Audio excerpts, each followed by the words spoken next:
Hey, Crystal, how you doing?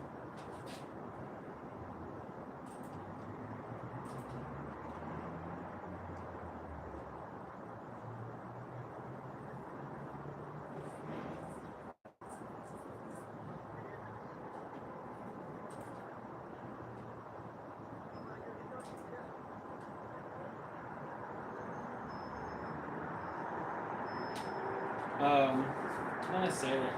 I'm gonna sit right here, but yeah.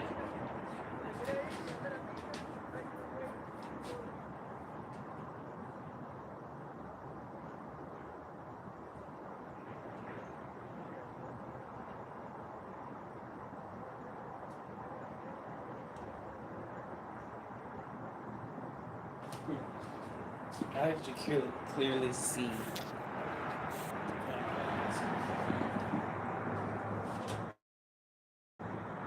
Minor beeswax.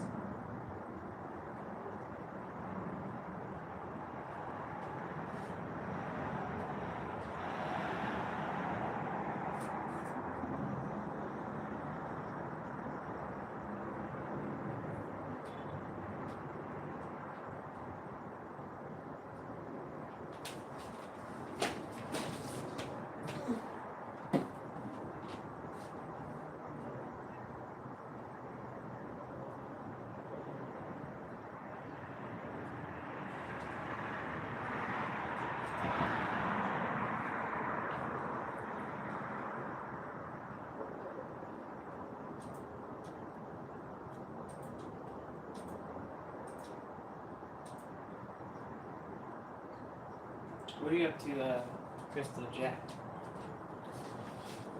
How's your day going so far?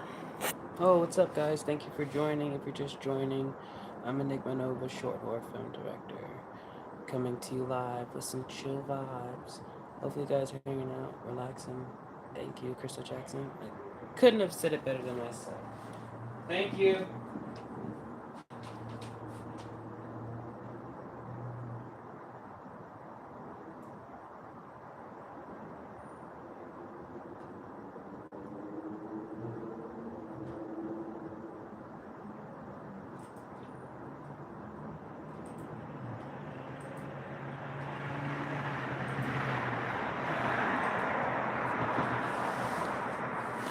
Sorry, I'm just trying to put some music on.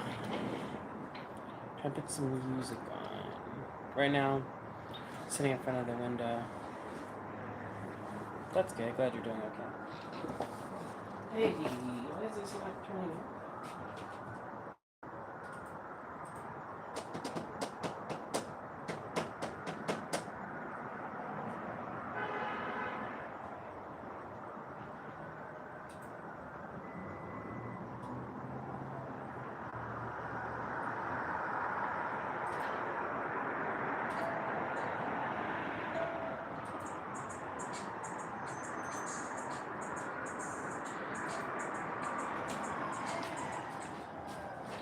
Oh. Yeah, I'm good. Just chilling. No reason to not be good, you know? What's up, guys? Thank you for joining. Chill vibes with Nova. Cheers. Appreciate you being on, though, Crystal Jackson.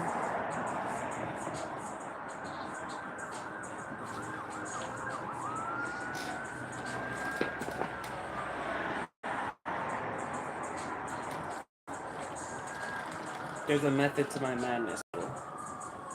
Sorry. I like that you have this urgency about it.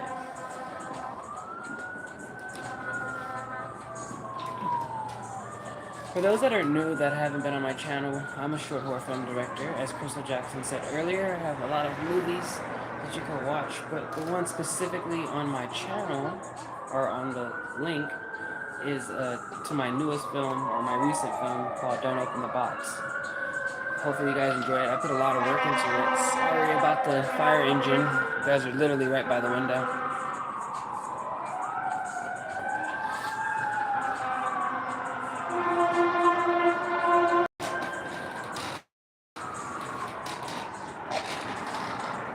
What's up, people? Thank you guys for showing up.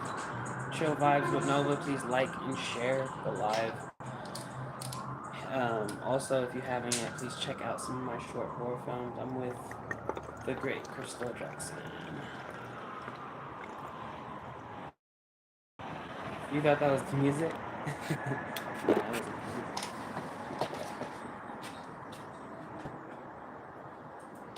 Just random fire engine.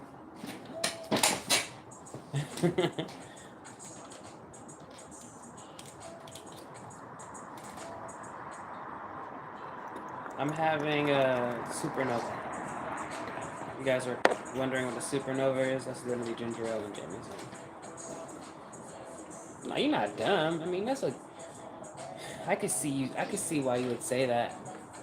And over the phone, it probably sounds the same as opposed to me hearing it, sitting right here next to the fire engine and hearing the backtrack of the music, right?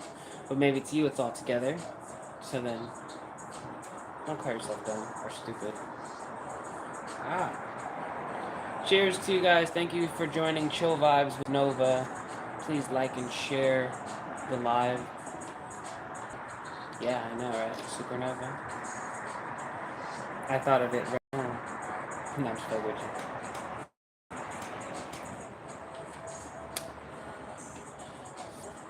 Oh, God. Oh, God, that's hectic. That's actually quite hectic.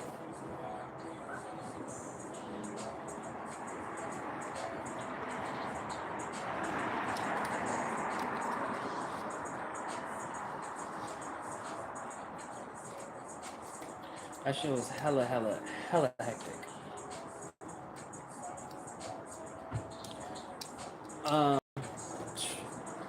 Be alive.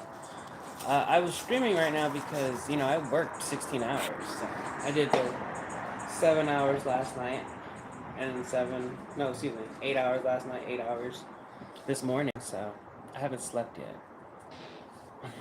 So right now, try to stay functional for you guys, I suppose. I knew that was gonna happen.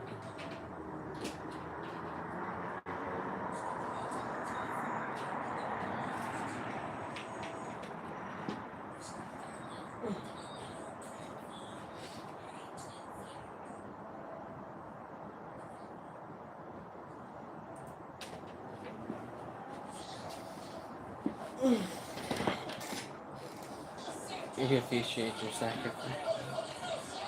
I appreciate you appreciating a sacrifice. Nothing ever beats admiration, I tell you that.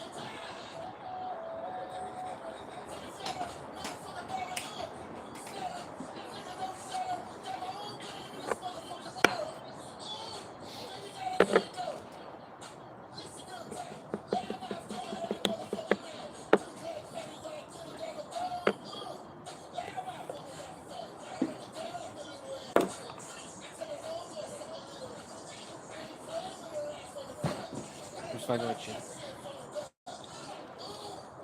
To the hips, to the lips, to your fingertips. That's why I call it Chill Vibes with Nova.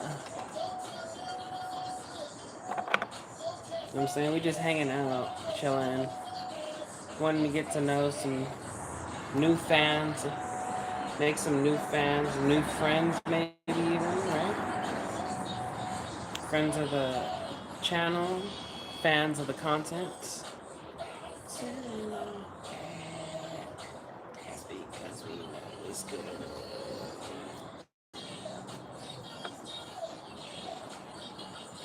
Bouncing off the ass, bouncing off the ass.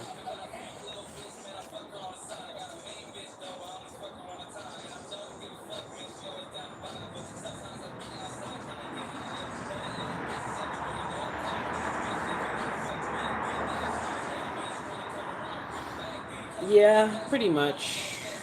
Eventually, obviously,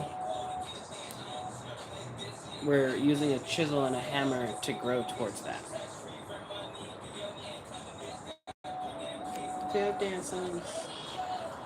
Yeah. That's why I was urging people that are new or that have never been on my channel, when they have a chance to check out some of my short horror films by clicking on my name or clicking the link in the chat. If the link doesn't work, have no fear. If you go to my community post, I've posted this link all over it. And then, absolutely. Absolutely right, Crystal Jackson. Rome was not built in a day.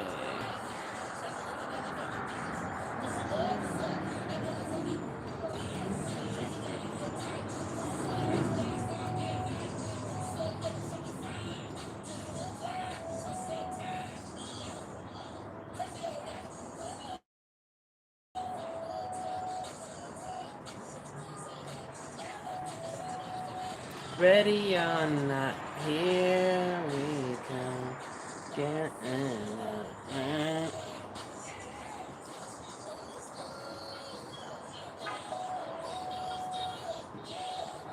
Were you gonna stream today as well, Crystal Jackson?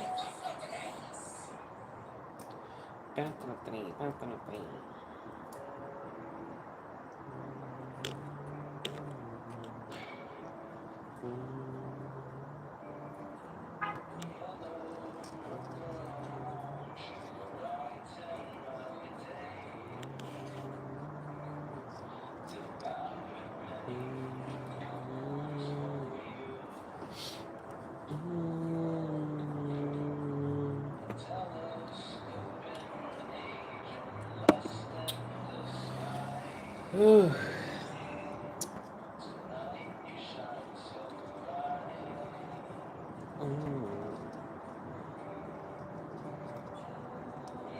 Stay here, peoples. I'm not ignoring you, I promise. I'm just doing stuff off camera.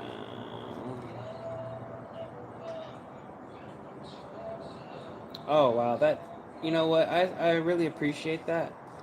But, you know, like, I don't mind coming secondary to your things that you want to do. Don't ever put me above, you know what I'm saying? What you have to do. That wouldn't make me feel, right. Like, it made me feel, like, kind of selfish or whatnot. I would want you to be able to do what you want to do, you know? Achieve what you want to achieve.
It's a pretty selfless philosophy. Not a lot of people, I don't think a lot of people would even practice or even consider doing anything like that.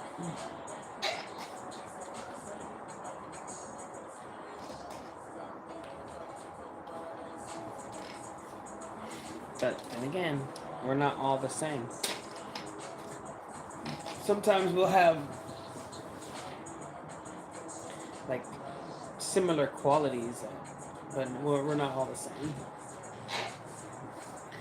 Similar qualities or similar flaws, but we're just not all the same.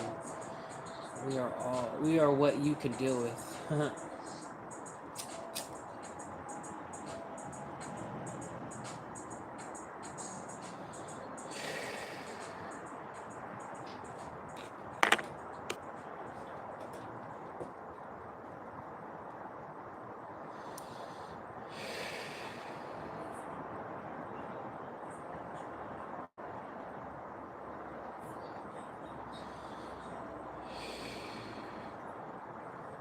That's what's up. Try not to. I hope you don't get taken advantage of that though. Being a giver.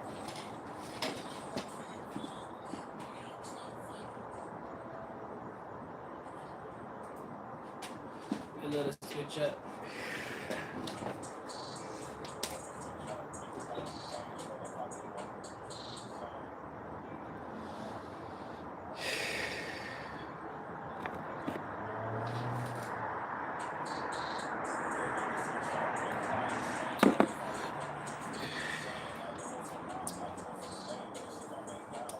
Right. Well, that's the only way we can learn from it is actually it happening to us, unfortunately.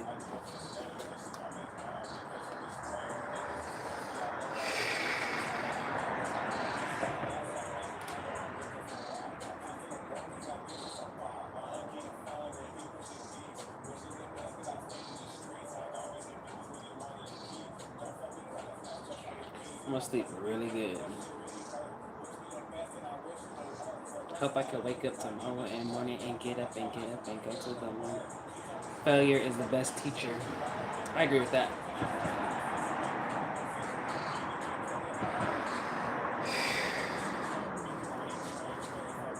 I agree with that. Failure is the best teacher. But a lot of times people don't recover from it. And they get lost in the sauce from trying to temporarily fix something that has like longevity, if that makes sense. Like using a temporary fix. Chop, perfect example. Trying to use gum to close a hole in the Hoover Dam. You get me?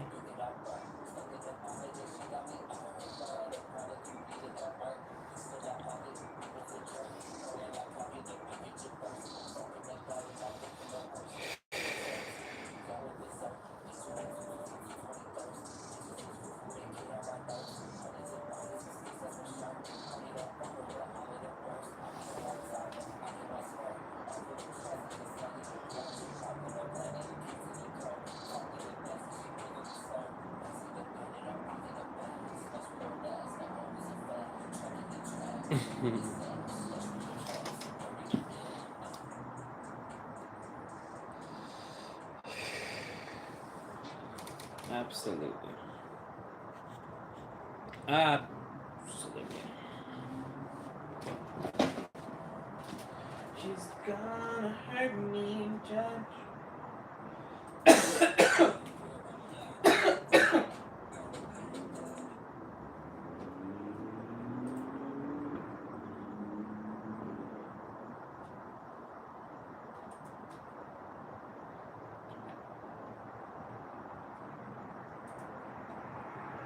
How you doing?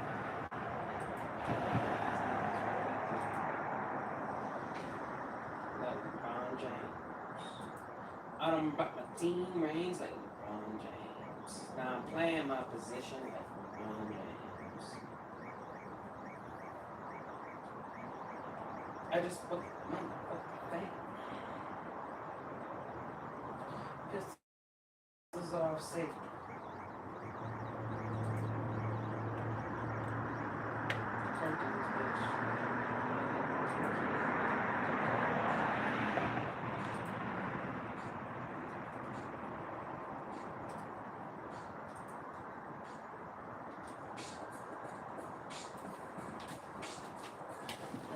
Ooh.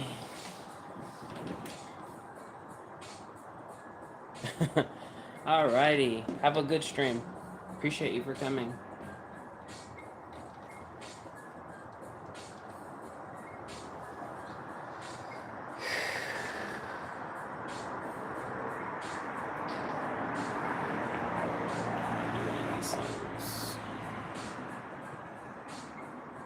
Thank you.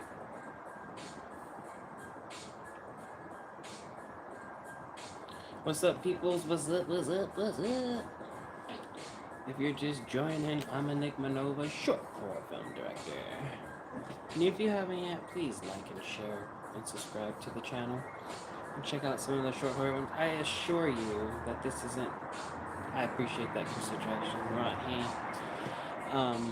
I can assure you that I'm not your run-of-the-mill streamer. I don't just stream. I make sure horror films. Not to say that in a narcissistic way, but I do. The kicker, you have to determine if it's something you'll enjoy or like to see, or a guilty pleasure even. Maybe it's so bad it's funny. Maybe it's so good it's terrible. Maybe it's so terrible it's good. Well, however you view it, I just enjoy the fact of making them and being able to share my experience making them with other people, and seeing their reactions, hearing their like responses to them. It's been really cool. Like my story and getting into filmmaking, it's pretty much the same. I always tell the story the same way. Got tired of waiting for casting calls as an actor, so I decided to make films for myself so I could practice acting. But as I continued to do it, and I wanted to grow in it. Like I didn't just want to do. I just didn't want to do that.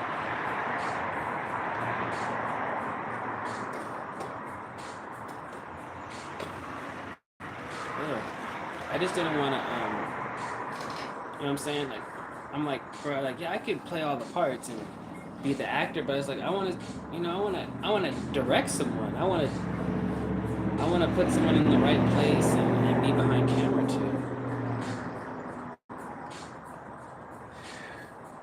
Slowly but surely, people start to believe in my work a little bit, and when that happened, I was able to either transform them into some kind of pretty decent actors, or B, they had it in them and they were good. They were good naturally. It just took someone giving them an opportunity, or just using actors as well.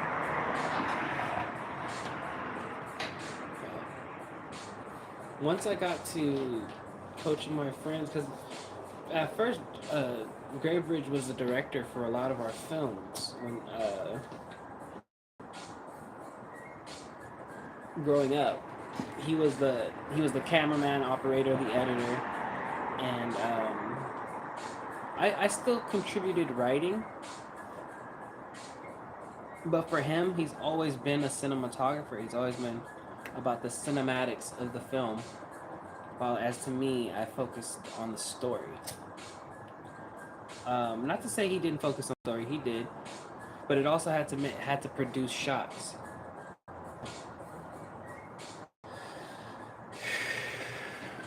It had to have some sort of cinematic story to tell with the camera, which I understand now. Like back then I didn't probably understand that. Like I'm like, man, we just need to shoot we just need to film, we just need to, and that's a good mentality. But he also had a point where it's like I'm not seeing it. Maybe the stories I was giving him at the time weren't good enough, So we tend to have that happen.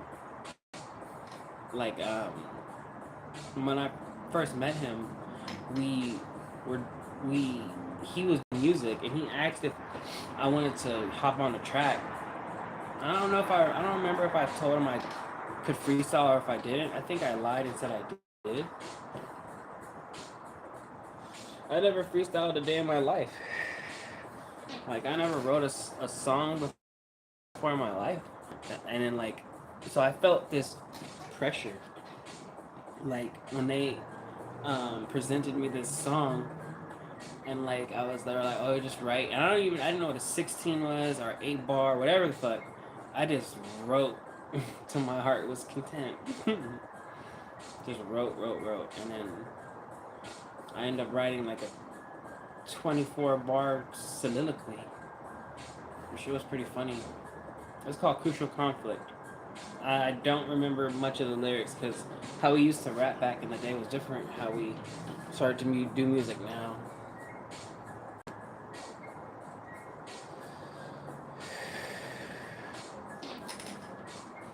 So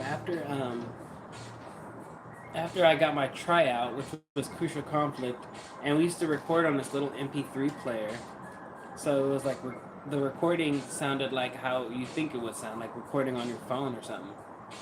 So uh, they gave me the beat. It's called Crucial Conflict, and I write this like very as the snow freezes over, you know, like very like I used to call it like medieval horrorcore.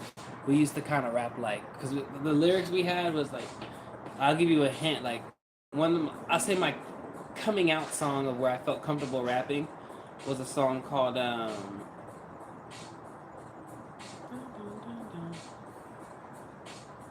fuck, I forgot what that one's called, but I just remember that when we did that song, I felt the most. So this is how I used to like rap as the Enigma.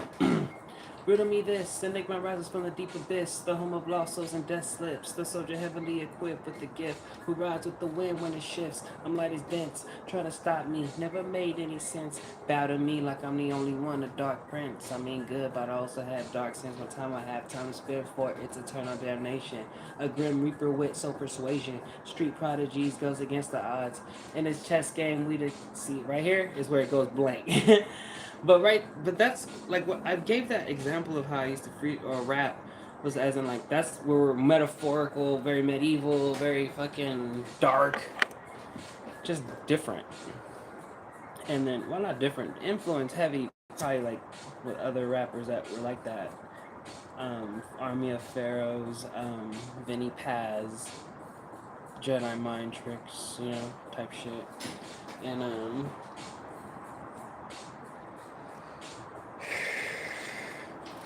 after that, you know, we started making more music and it was starting to get the hang of it and I started getting like better with it and mastering my delivery and even developing other deliveries. Like my thing was always being able to ride the beat really, really good. And I enjoyed doing that. So that's what I focused on and then eventually, you know, like we kind of stopped making music a little bit. So, you know, um, I was, you know, I would approach him wanting to do music, and nothing would ever crack, or just it would never be recorded, or it would never be put on wax. You know what I'm saying? So it'd be like we record something, but it just the recording session didn't go as planned, and it would be boof. So, like a lot of times that happened, and then, you know, I around that time I started to make my own beats, right? And I started to learn how to cut. My homie Phantom showed me how to cut a little bit, and so did Greybridge. At the time, his name was Vandal.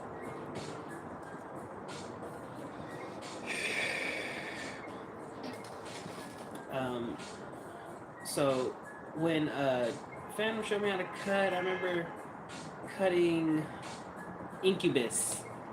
Um, Meet Me in Outer what's that? Stellar. Incubus Stellar. And that part where it's a subtle part where the guitar goes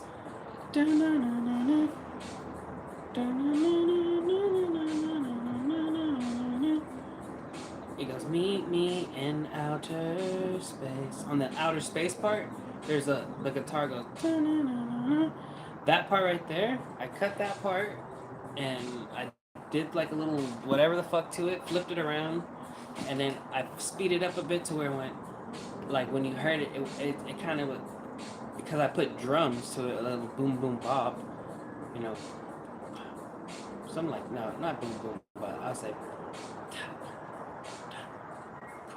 the drums sucked. 100%. Drums sucked. The drums sucked. Drums sucked ass. Trust me. But fucking the idea was there. So then from there I began to cut more. And from cutting, and then I did start to make original songs. I start using like the organ, just making like super organy songs. Just fucking around. And then eventually I kind of got the hang of cutting and solid drums enough to where it sounds like a nice little beat, you know what I'm saying? So because I was able to do that, I had another best friend that I grew up with that his name was Black, we'll call him Black Mass. He's been on here a few times. And the reason why it's called Black Mass is because, well, I'm gonna tell you right now, as I'm making these beats and I'm showing him some of them were whack or some of them were funny, but there was three of them that caught his attention immediately. It was LA City Cash Race, which was a simple ass beat. It was a piano, boom boom boom boom boom boom boom boom boom boom boom boom boom boom boom, and then a bass line, boom boom boom, like very West Coast, boom boom boom boom boom boom boom boom, very just fucking bass and keys and fucking just a like a nice little. I'm not savvy with the drums, so I don't know what to call it, but it's a good pace. Anywho, it was called LA City Cash Race, and then I had Deadly Arms, which was another piano beat, and then fucking Deadly Arms Part 2, which was a vaguely off sounding version of Deadly Arms Part 1. And those three caught his eyes, so then we start writing music to it, and we were like, hey bro, we gotta, because at the time when I was rapping with Gray Bridgewater as in Phantom and Street Prodigies, I was going by the name of MC Kid Fury, and at the time my brother was like, that's a crumper, like that, and it is crumper. His name is Kid Fury. I didn't realize that, so I was like, damn, eventually I'm gonna have to change my name. And so when I was creating at the time this was MySpace, so creating the band page, you know, the Injustice 3, that's what our name was going to be called, Injustice 3. And I swear to you, we had no idea, like, there was going to be games called Injustice, you know what I mean? So it's not like we got it from the game or anything. I think part 1 might have been out or might have came out maybe 2-3 years after that, but I don't know. But anyway, we were called Injustice 3. And the funny thing about that, it was supposed to be 3 of us, but only 2 of us rapped. There was 3 of us, but only 2 of us rapped. And then we added like 2 more people who did rap on there, and then we had features and whatnot, but I'm skipping. Anywho, originally it's 3 of us, and I was like, we need to come up with names, you know, like rap names, and we were like, let's look at DC villains. And at the time, I already was Mr. Enigma. I was already Mr. Enigma. Like, I was already converting to Mr. Enigma. That was like the first variant of like my nickname. I was Mr. Enigma, and then I seen that the Riddler's name is Edward Nigma. And I was like, interesting. It spells Enigma, so I was like, oh, you know, I'll take on that persona, you know. I'll take on that persona, and so I did. I took on the slightly unhinged rapper style.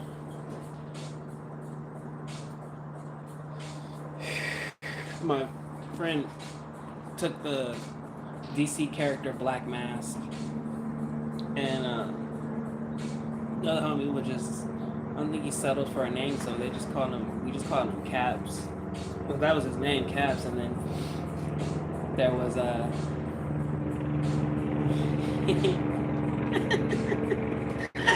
I'm laughing because I'm like, I don't know if he dropped the name Mr. Freeze, but we called him Mr. Freeze. But later on, it was just Pedo. But Mr. Freeze. That's just crazy. He was Mr. Freeze, and then after that, start making tracks. That's it. I mean, start making tracks, and sometimes I still do music with Gray, and then we kind of just went like our separate ways. And then then I stopped doing music in Just 3, started doing music by myself. Formed a group with my ex-girlfriend called The Aids, and then I performed for the first time with her. And then after that, it was just like I was not being creative at all. I was just focused on playing ball. And then start hanging out with Gray Bridgewater again. And I think maybe we would like dabble with it a little bit, like rap music, because it's just always was there. If he made a beat, had his laptop, record some vocals to it or something. But it wasn't till when we all went to Elysian Park, which, which I think ultimately changed a lot for me. Going to Elysian Park that day was special. He's like, "Hey dog, you want to shoot a movie?" And yeah, I want to shoot a movie. Of course I do. um, I was excited because like I felt like I could do that. Like I tried when I was younger to do acting, but it didn't work out because I didn't know the game. So it's like, all right, let me put what I know. And ultimately I carried the film in a sense, but Gray Bridgewater made it the spectacle it was, because what I meant by carrying it was meant by like kind of forming, helping people form dialogue or forming what to say or kind of what to do in the scenes organically or like subconsciously, not trying to be like, oh, I know what I'm doing. It's more of like, this just makes more sense and realistic. You guys look like we're trying to act like we're doing, you know what I mean? Like I already kind of was seeing that, but even me, like this movie, it's called Jeans Jacket. The dialogue for this movie is fucking terrible, but it was freestyled, so I mean to expect it to be like 100% better or 100% like something that's written is high lofty expectations. So instead, like I said, we did that film, but something about doing that film, it was a horror film, and that sparked this creative shit in me that has not vanquished. It has stayed in me this whole time. I'm like, it just won't like go, even when times where I think it's been extinguished or something, or it's gone. It's not something I see or something I know I can do. Motivates me. I'm just like, let me set up the stuff, and then I see it, and then I see it coming to like, I see it coming true. Oh my god, that's like one of the best feelings. It's like not missing, and like if you're playing basketball, it's like not missing a shot. But yeah, we get to Elysian Park. We shoot Jeans Jacket, and then we shoot another film after that. But before that, it was like we were taking it so serious this time. Me and Gray were taking it so serious this time. Like, we were talking about where the location was gonna be at. We were writing it. Like this time, we were writing a script. We wrote it together. It was gonna be grand, And then I just remember, like, this was crazy. I just remember, like, we went up there to shoot, and it was not going our way. Like everything that would go wrong did go wrong, and I'm just remembering, and he's just like, this movie might not be made, and we're laughing and shit like that, but I'm just like, fuck, that sucks. We worked on it real hard. And then I just remember there was a scene of him someone being dragged, like from the dirt into this like dark abyss, okay? So I told him, he's like, man, we don't have anything. And he's not really paying attention. And then he plays that one for me. I'm like, bro, play that one again? He looks at it, and I was like, that's the trailer. And he laughed, and that gave him like the motivation to continue the movie, because it was that little glimpse of like seeing something that still, you know what I mean? And that shit could literally propel you into doing 6 hours of filming. Trust me. That little flicker. And that's what I mean by like, I never thought I would have that if it wasn't something I guess gave a chance to do. Like, being introverted and inclusive, you always choose the things that you choose the things that are safe to you. You don't choose the things that makes you come out of your shell or makes you vulnerable and shit like that. But I just was like, man, fuck all that. I'm gonna do this, and it was fun, very fun, very very fun.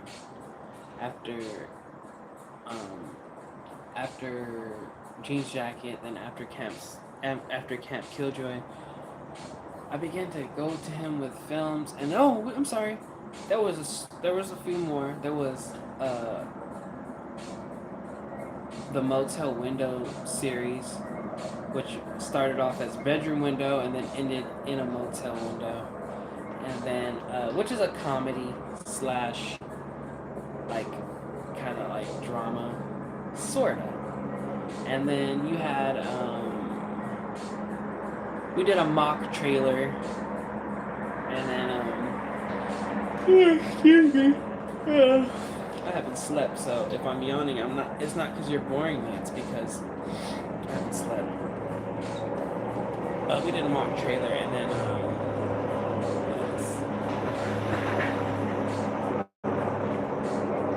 oh my! We did this thing called One-on-One at Echo Park by the lake, where you can use the swans. We did this thing where a basketball player was just practicing, and then I approach and play one-on-one. It was stupid. But it was needed. It needed to be done. It needed to happen because it needed to. I needed to feel what it felt like to like do the work, you know, grind something out. Try to be creative.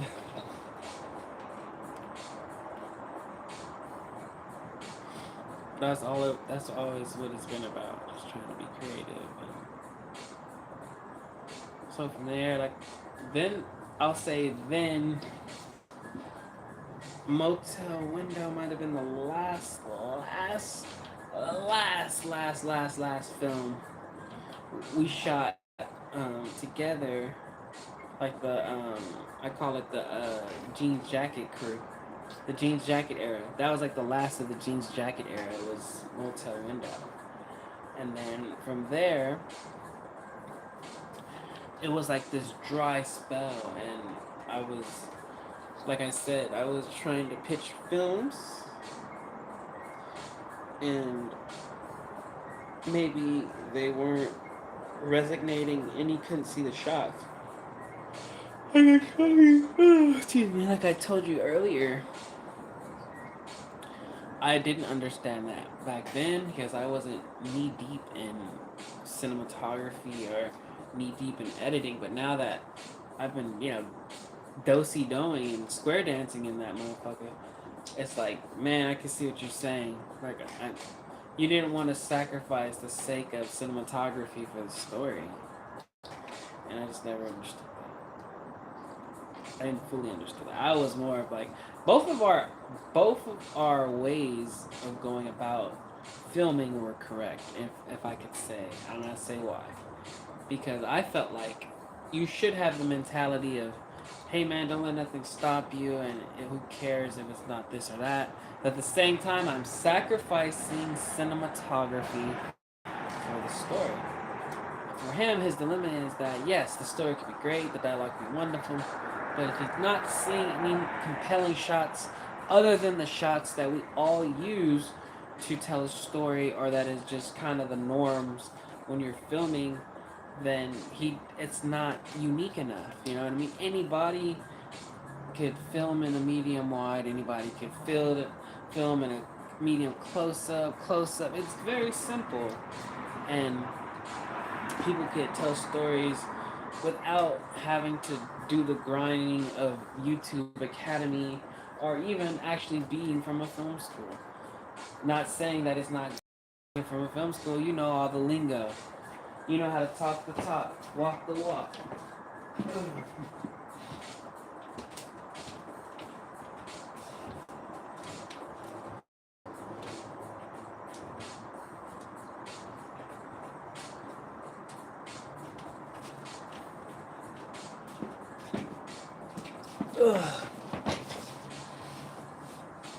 But yeah.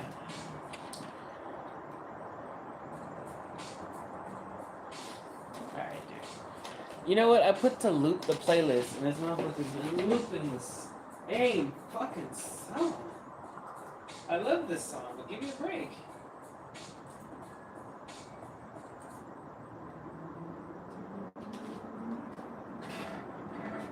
Give me a break. Oh, yo. Alright. Yo. I wanted a break. They gave me two. About to drink the rest of my juice. Cause you don't want to be for me. Got the red light and the scenery. And if you don't know, I got the celery. Eating this shit like a salary. Yo, check your salary. If it ain't dipped off, don't care. I need my drink tipped off. Topped off, I say top of the morning to you. Irish coffee got me feeling lofty. I don't know what to do. Sometimes I feel like I'm a fool. Sometimes I feel like breaking the rules. But if I choose, sometimes... Oh, I was gonna say sometimes I act bizarre. Cause I'm an action star. I don't know why that came in my fucking brain, but that might have been equivalent to that. That freestyle might have been equivalent to that. To that lyrical lemonade. So. Cheers, Will.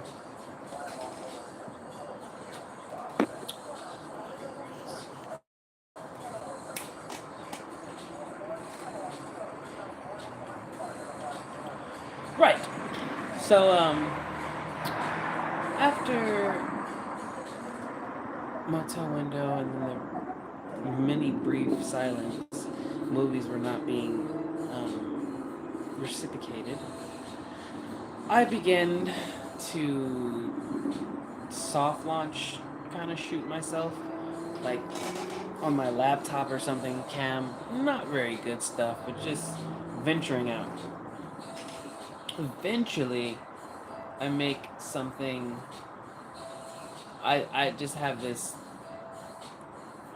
thing where I'm like, I'm gonna do this. In 2020, the world shut down, and I was a healthcare worker, so the world kept spinning for me a little bit. So I was like, oh, what am I gonna do when I'm at home, or just to occupy thy mind, dealing with what we see or what we're dealing with. So I was like, hey, you know what? I'm gonna film. I'm like, what are you gonna film? We don't even know how to do this. You don't even know how to, you know what I'm saying? You don't know how to frame. I didn't do any of that. And then I sat down and just learned. I asked questions to Gray. He trolled and then helped me as much as he could, and then I went myself and was learning the terms and learning things to help me figure it out in my own way. And then after that, when I figured out about the medium close-ups and medium shots and wide lens shots and all these things, that's when I decided to get a camera, my first ever camera, Luminex G7. That cost me a pretty penny at the time, but I felt like it was worth the investment because I was going all in, and I was like, okay, I'm not getting this camera just to bullshit. And I had a good lens, but then I started realizing that I was creating my own aperture. Like, I was creating my own field of depth, should I say, not my own aperture. I was creating my own field of depth. Like, it was crazy. Because I had a very, very, very, very, very narrow field of depth. It was like 3.2. And, like, the lowest you ever want to go is like 2.8, you know? That shit was like 3.2. That's the lowest it can go.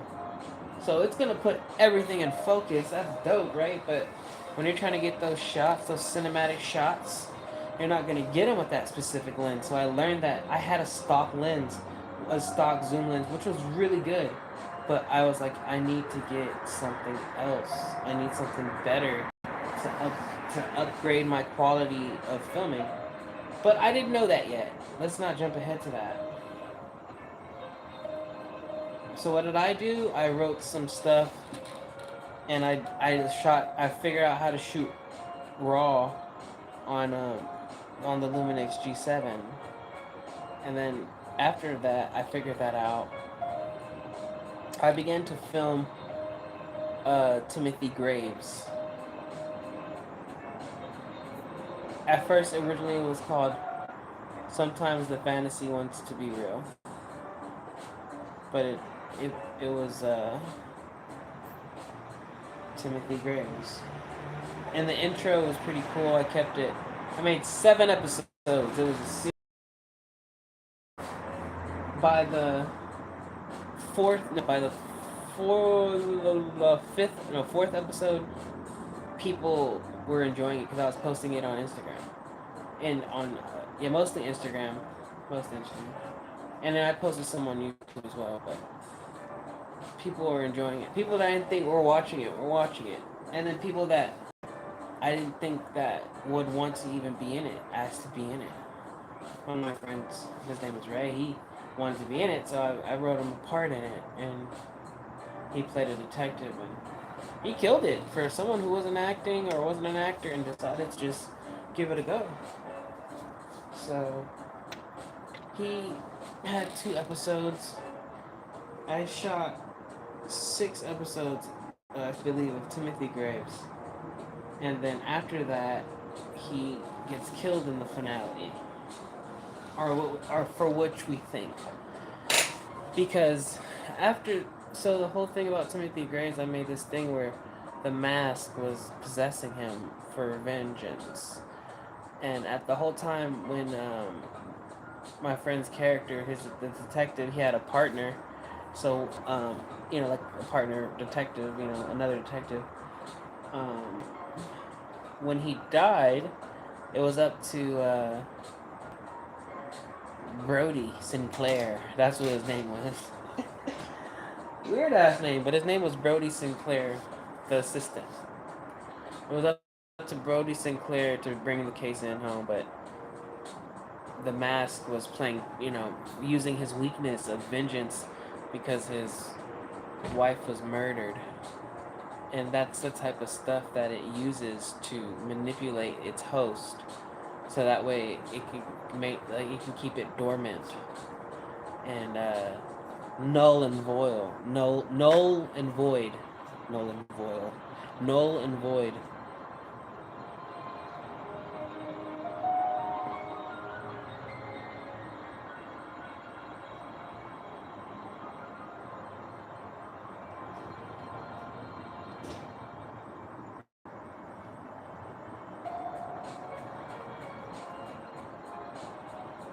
Someone told me I should do something else.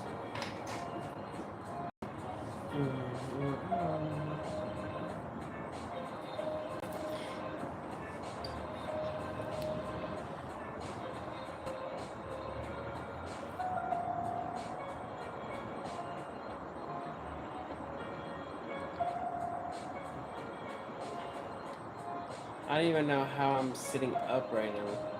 Crazy work. Anyway, I'm sorry I keep taking breaks from my own story. After I shot Timothy Graves, did a few more things shooting myself. I still wasn't comfortable to use actors yet, and then I still was doing acting gigs. I was acting in other projects. So that helped me a lot, boost my confidence, and helped me learn more about filming. Eventually, I was able to film another short. I really, really enjoyed these shorts. These were, and this is, I was very fortunate to film this one. At this point, I had got a better lens, but I was able to film in The Inhabitants with a very talented actor, and like best movie we ever did, we won an award, and that really propelled my brain into believing that I knew what I was doing when it came to directing and filming. Uh, so I had still the Luminex G7. I didn't get the Blackmagic yet. I still was using the first camera that I ever bought, but I did buy a better lens, so it was giving me a lot of cinematic vibes. I bought a gimbal, so now I had sturdy shots when I'm walking and shit like that. So I was feeling like I was on. And then after that, after The Inhabitants, I shot like 3 or 4 fucking horror films. Went from Inhabitants to Officer Friendly, Mad Cow Disease, The Knock. All these fucking films. And then it just kept going and going. It just kept going and going and going and going. And then after that, I was like, this shit is. I was like, it's either. This has to be either what I'm supposed to be doing, or this is just a very glorified hobby. But then I was like, it can't be that, because I would find myself in the most craziest position. Like, I'd be like standing outside, it would be cold as fuck. No jacket, because the scene's about to start in like 3 minutes. But I'm supposed to emulate, not, like, I'm not supposed to be cold. You know what I'm saying? I'm not supposed to act cold, but you're actually cold. So, that shit was crazy. Like, for me, that was crazy.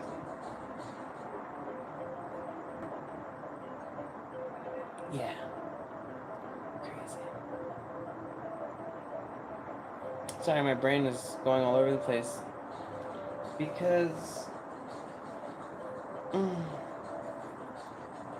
haven't slept. But I committed to an hour, so.